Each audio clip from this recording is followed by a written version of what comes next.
and we are doing a little bit of a demo on a 1990s Gibson Les Paul Standard. It's a beautiful guitar, plays really, really well. And I'm just going to talk through some of the features should any of you be looking to pick yourselves up a Les Paul from the 90s. This thing here has just standard sort of soap bar humbuckers, which, as you can hear, really do the job. They've got a great tone. They sort of have lots of bite. They're fantastic for blues and for rock, and they also really do a great job when it comes to just playing, jazz. After all, Les Paul was a jazz guitar player. So I'll just hold these up here so you can see them like that. And I've just got it sort of standard setup to pick up height. This was just recently set up by the master guitar builder and repair guy Craig Corcoran in Sydney. So very smooth pots as well. It feels like a really well made car, like when you hop in a quality car. This is what this guitar feels like a Rolls Royce or something. It's heavy, it's very heavy, but it's weighted very well. So if you've got a comfortable strap, particularly a wide one that distributes the weight quite evenly, you're pretty good to go. What I like is if you've got the pickups work in such a way that when you have the volume off, you get a beautiful clean tone. This is just on the bridge pickup.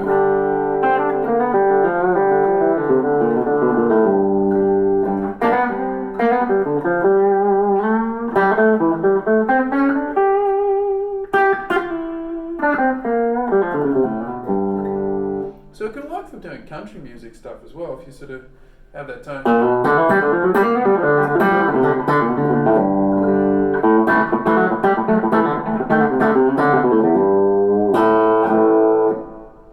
I mean, obviously, my default is a Telecaster for that kind of stuff, but you can get away doing a pretty convincing job on this guitar right here. It's got, standard Gibson scale length, which makes bending really easy. I find the sustain on Les Pauls from this period is just fantastic. You just hit a note, and I'm just going through a little cubed practice amp back here. I'm not going through a big sort of Marshall or Fender, but that.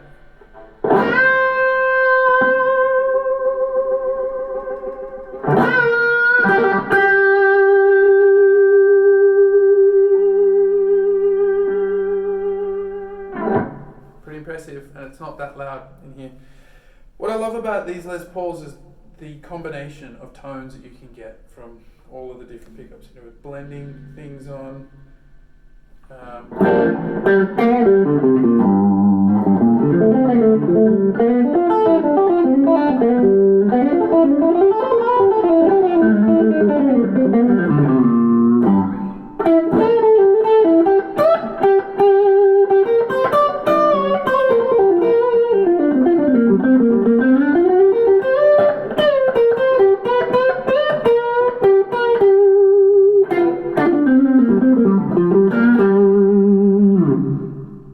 That's just both the pickups on.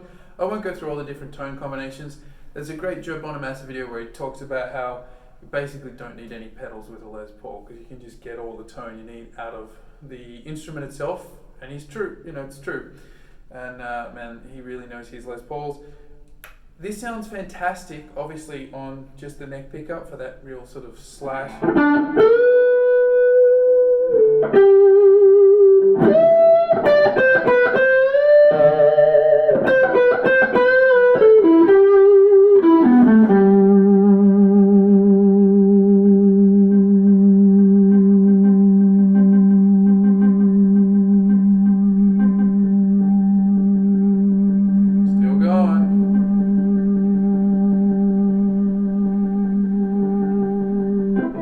Sustain, huh?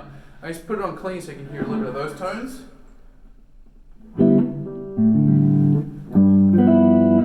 So this is just my neck pickup. I'll roll the tone off slightly, and we're in Jazztown.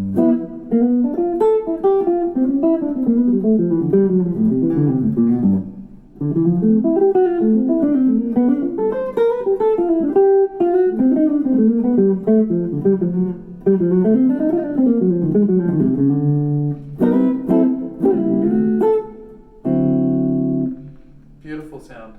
I've used this on a number of just straight up jazz gigs. And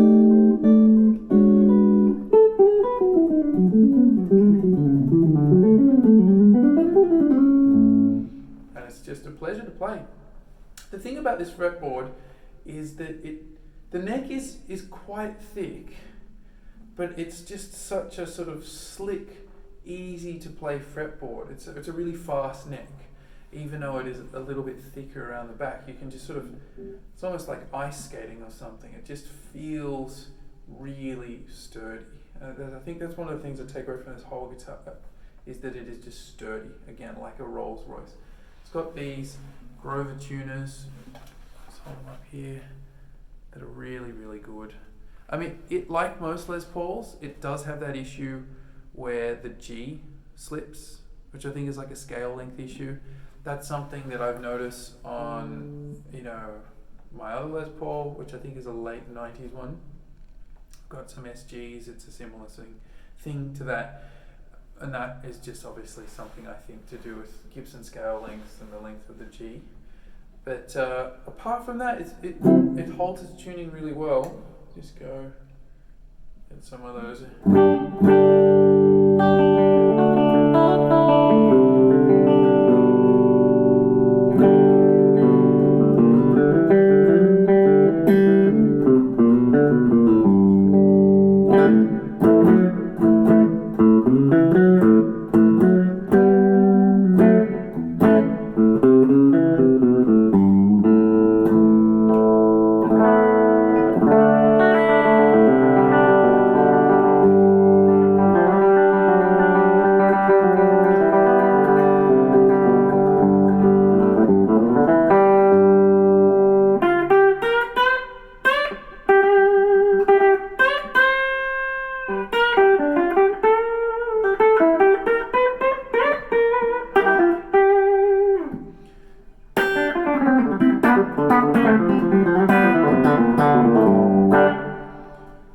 If you're looking for a Les Paul and you go into your local music store and they have a 1990s one that is secondhand, try it, because you might find that it's better than one of the modern ones. They do talk about the second golden age or the renaissance of guitars for Gibson being in the 90s. Obviously everyone knows about the 50s and all the great guitars, but it was just something that was happening in the factory in the 90s where the guitars were extremely consistent in the way they were made and the quality was really high. And I got lucky picking this one up. It wasn't that cheap. It was, more or less what a regular Les Paul costs. Like, I think this is a good one, and friends of mine who've played it have commented on that. But yeah, please check them out. They're fantastic guitars. I think every, serious guitar player or just enthusiast needs a Les Paul, whether that's your number one or not. They're just great guitars. I don't gig with this guitar that much. I'm usually sort of play my Telecaster most of the time, but I go through phases each year where I get it out and I just think, oh man, I should play you more often. So I might just play a couple licks to end up with. But yeah, 1990s Les Pauls, they're amazing. Check them out and catch you guys next time.